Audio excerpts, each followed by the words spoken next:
Bismillahirrahmanirrahim. Assalamualaikum warahmatullahi wabarakatuh. Berjumpa kembali di channel Kimia itu Ganjil. Kali ini kita akan membahas 40 soal bocoran TKA Kimia. Kita mulai dari soal nomor 1 sampai 5 dulu.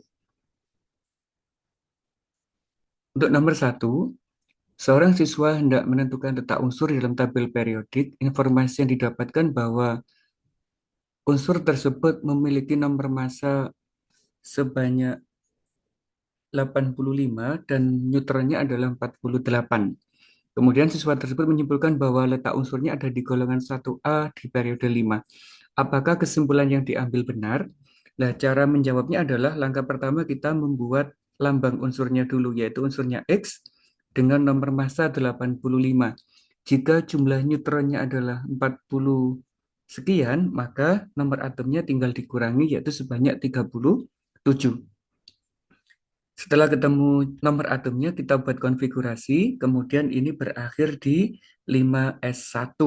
Karena valensinya adalah 5s1 sebanyak satu elektron, maka dia ada di golongan 1A dan periode 5. Sehingga kesimpulan yang diambil siswa tersebut adalah benar. Untuk nomor 2, masih berhubungan dengan struktur atom, diberikan lambang unsur kobalt beserta konfigurasi elektronnya berakhir di 4s2 3d7. Permintaannya adalah terkait dengan letak unsur tersebut. Nah, untuk mengetahuinya, kita bisa menggunakan tabel ini. Jika unsur berakhir di S, maka dia golongan A. Jika S sama P, dia juga di golongan A. Jika S sama D, dia ada di golongan B. Nah, saat valensinya ada 9, 2 ditambah 7, dia ada di kategori ini, sehingga dia masuk golongan 8B, dan periodenya adalah periode keempat, karena kulit tertingginya 4. Soal nomor 3.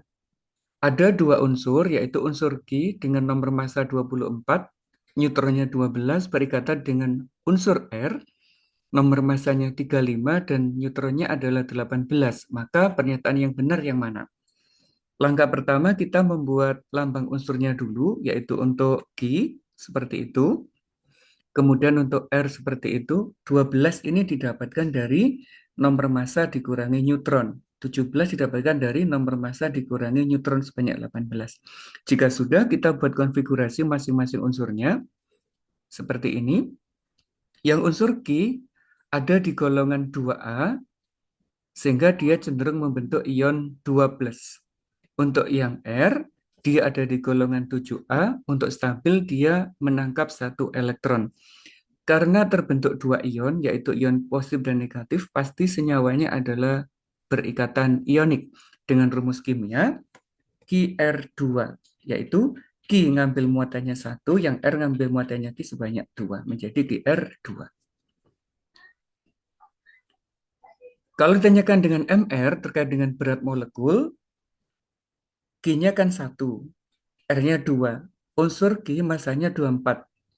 Kalau R masanya 35, tinggal dikali 2, jadi totalnya ada 95. Dan dari sini kita bisa tahu bahwa pernyataan yang pertama benar, yang kedua salah ya, karena ikatannya ionik.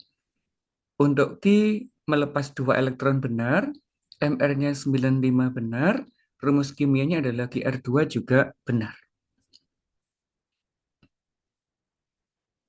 Nomor berikutnya terkait dengan cara membandingkan sifat senyawa baik ionik maupun kovalen polar dan nonpolar. Ada data kayak gini, dua unsur dibandingkan. Nah, caranya kita ada pembanding atau data standarnya seperti ini, bahwa senyawa ion itu bisa menghantarkan listrik pada dua kondisi, yaitu lelehan dan larutan. Kalau senyawa kovalen yang polar, hanya dalam kondisi larutan yang mampu menghantarkan.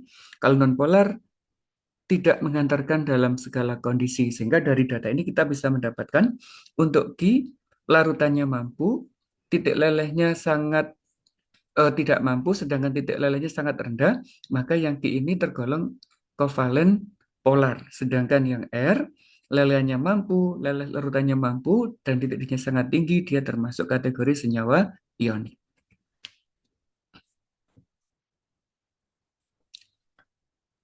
Berikutnya, Ada struktur Lewis untuk senyawa amonium klorida seperti ini. Terus kita diminta untuk mengidentifikasi ikatan apa aja yang di dalamnya. Nah, kita ambil ya, bahwa dari sini kita mengetahui ada dua ion, sebenarnya di sini ada NH4 bermuatan positif dan Cl-nya bermuatan negatif. Ada dua ion berikatan, pasti ikatannya adalah ikatan ionik. Kemudian di sini antara atom N dan H, ini sharing elektron. N nyumbang satu, H nyumbang satu, maka terjadi ikatan kovalen. Sedangkan yang di sini khusus, atom H di sini tidak punya elektron, yang dipakai berikatan dua-duanya berasal dari N, maka tergolong ikatan kovalen koordinasi. Jadi dalam satu senyawa ini terdapat tiga jenis ikatan, yaitu ada ikatan ionik, ikatan kovalen, dan kovalen koordinasi. Demikian untuk bagian pertama, kita lanjut untuk bagian yang kedua. Terima kasih. Assalamualaikum warahmatullahi wabarakatuh.